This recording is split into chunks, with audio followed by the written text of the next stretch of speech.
Good morning to all.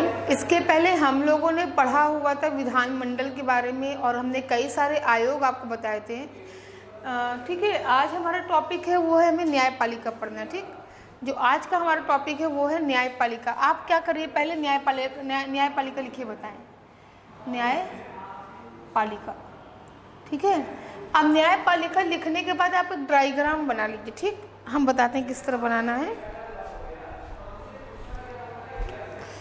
आप एक diagram बनाइए।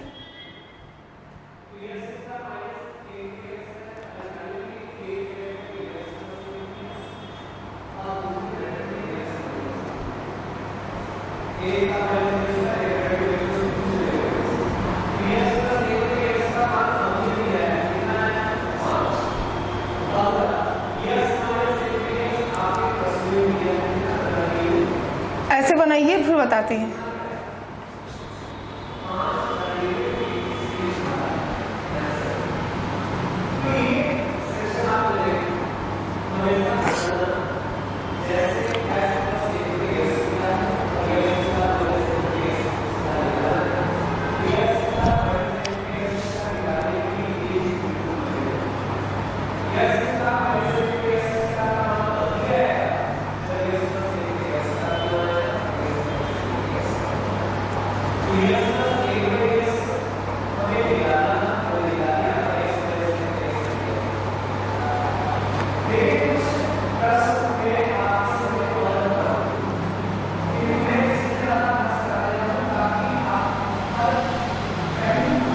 देखिए, हमें पढ़ना है न्यायपालिका के बारे में। अगर न्यायपालिका की बात करें तो न्यायपालिका की इतनी इकाइयां होती हैं। ठीक है, सबसे सर्वोच्च होता है उच्चतम न्यायालय, सुप्रीम कोर्ट, जो कि पूरे भारत में एक है, और ये 25 कर लीजिए, यहाँ 25 करिए। उच्च न्यायालय माने हाई कोर्ट, पूरे भारत में 25 है। ठीक है, अधीनस्थ न्यायालय माने लोअर कोर्ट, सबऑर्डिनेट कोर्ट हर जिले में एक होता है। मुंसिफ न्यायालय माने तहसील, हर जिले में एक अनेक होता है। अगर आपका जिला है प्रयागराज तो आपकी तहसील भी अलग होगी, आप एड्रेस के साथ ऐसा लिखते होंगे। ठीक है, और ग्राम पंचायत हर गांव में एक होता है। ठीक, तो इनमें से एक एक के बारे में हमें पढ़ना है। हम सबसे पहले पढ़ेंगे उच्चतम न्यायालय। ठीक है, और यहाँ से भी प्रश्न बनता है, यहाँ से प्रश्न बनता है कि न्यायपालिका की सबसे सर्वोच्च इकाई क्या है, न्यायपालिका की सबसे छोटी इकाई क्या है। ठीक है, इस तरह से प्रश्न यहाँ से भी बनेगा, एक एक के बारे में हमें पढ़ना है। तो हम सबसे पहले पढ़ते हैं उच्चतम न्यायालय। अगर हम बात करें उच्चतम न्यायालय की, तो इसके गठन का उल्लेख है अनुच्छेद 124 में। ठीक है, उच्चतम न्यायालय के गठन का उल्लेख किस अनुच्छेद में, अनुच्छेद 124 में है। ठीक, एकदम हम प्रारंभ से बात करते हैं। ठीक है, हुआ क्या था, सन 1773 के रेगुलेटिंग एक्ट के द्वारा 1774 ईस्वी में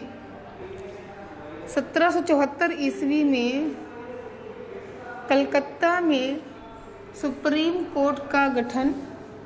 सुप्रीम कोर्ट का गठन किया गया। ठीक है, सन 1773 के रेगुलेटिंग एक्ट के द्वारा 1774 ईस्वी में कलकत्ता में सुप्रीम कोर्ट का गठन किया गया। अगला पॉइंट है 1935 का अधिनियम। 1935 के अधिनियम के द्वारा 1 अक्टूबर 1937 को नई दिल्ली में सुप्रीम कोर्ट का गठन किया गया। ठीक है, प्रारंभ में सुप्रीम कोर्ट में 8 न्यायाधीश थे। प्रारंभ में सुप्रीम कोर्ट में 8 न्यायाधीश थे, 7 + 1। ठीक, परंतु समय समय पर जजों की संख्या को बढ़ाया गया और वर्तमान में 31 न्यायाधीश हैं, 30 + 1। ठीक, समय समय पे जजों की संख्या को बढ़ाया गया, वर्तमान में 31 न्यायाधीश हैं। ठीक है, सुप्रीम कोर्ट के प्रथम न्यायाधीश हीरालाल जे कानिया थे। और वर्तमान में 46वें न्यायाधीश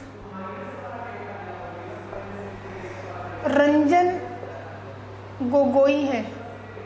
ठीक है, देखिए सुप्रीम कोर्ट के प्रथम न्यायाधीश हीरालाल जेकानिया थे और वर्तमान में 46वें न्यायाधीश हैं रंजन गोगोई, ये असम के रहने वाले हैं। ठीक है, अब हम बात करते हैं, अगर मान लीजिए कि सुप्रीम कोर्ट का क्षेत्राधिकार बढ़ाना हो, क्षेत्राधिकार बढ़ाना हो, जजों की संख्या बढ़ानी हो, जजों की संख्या बढ़ाना हो, जजों का वेतन बढ़ाना हो, कार्यकाल बढ़ाना हो, ठीक है, कुछ भी बढ़ाना होगा तो यह बढ़ाने का अधिकार केवल संसद को होता है। ठीक, अब देखिए प्रश्न कैसे बनेगा कि सुप्रीम कोर्ट का क्षेत्राधिकार बढ़ाने का अधिकार किसको होता है, तो संसद को होता है। सुप्रीम कोर्ट में जजों की संख्या बढ़ाने का अधिकार किसको होता है, संसद को होता है। ठीक है, इस तरह से प्रश्न पूछेगा, आपको टिक करना है। ठीक अब हम बात करते हैं सुप्रीम कोर्ट के स्थान की। सुप्रीम कोर्ट का स्थान,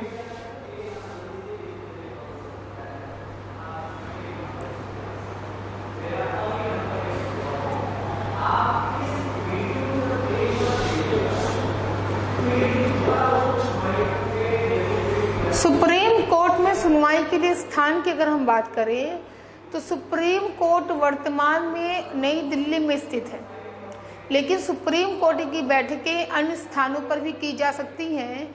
ऐसा अभी तक 2 बार हुआ है, एक बार हैदराबाद में हुआ है, एक बार श्रीनगर में हुआ है। ठीक है, ये नहीं कि सुप्रीम कोर्ट नई दिल्ली में स्थित है तो बैठक भी नई दिल्ली में होगी, ऐसा नहीं है।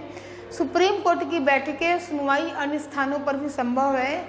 ऐसा मुख्य न्यायाधीश के अनुमोदन पर राष्ट्रपति सुनवाई के लिए स्थान निर्धारित करता है। ठीक है, अब हम योग्यता की बात करें तो न्यायाधीश बनने की योग्यता क्या है? भारत का नागरिक हो।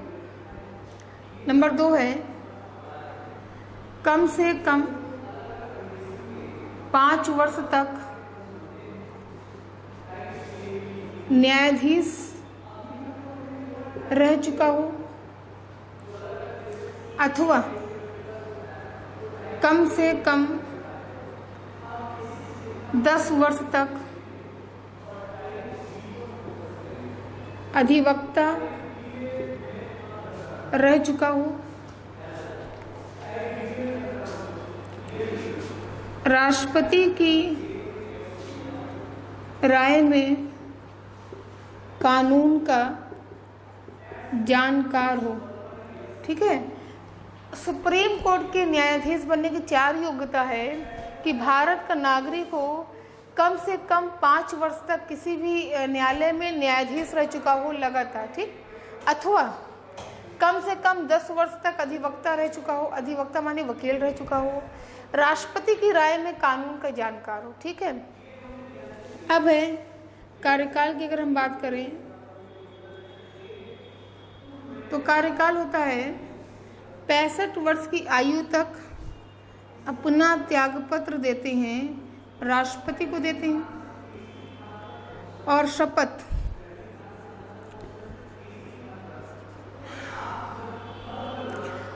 कौन दिलाएगा ये समझ लीजिए। राष्ट्रपति मुख्य न्यायाधीश को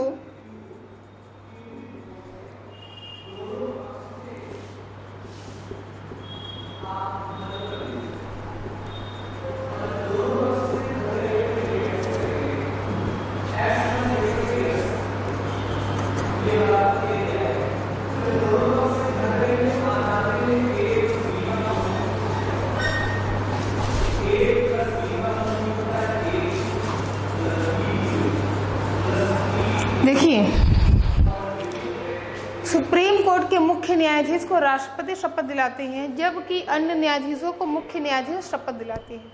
ठीक है, अब मान लीजिए कि और त्यागपत्र राष्ट्रपति को देंगे, ये पूरा नोट कर लीजिए आप। कार्यकाल 65 वर्ष तक होता है।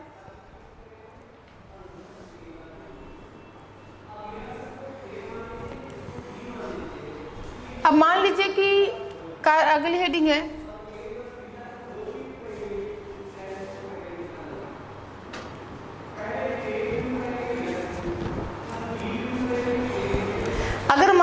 किसी कारण से सुप्रीम कोर्ट के न्यायाधीश अनुपस्थित है तो उनके कर्तव्य का पालन करने के लिए कार्यवाहक मुख्य न्यायाधीश की नियुक्ति की जाती है। ठीक है, तो आज के लिए इतना ही। इसकी आगे की चर्चा करेंगे हम अगली क्लास में। नमस्कार।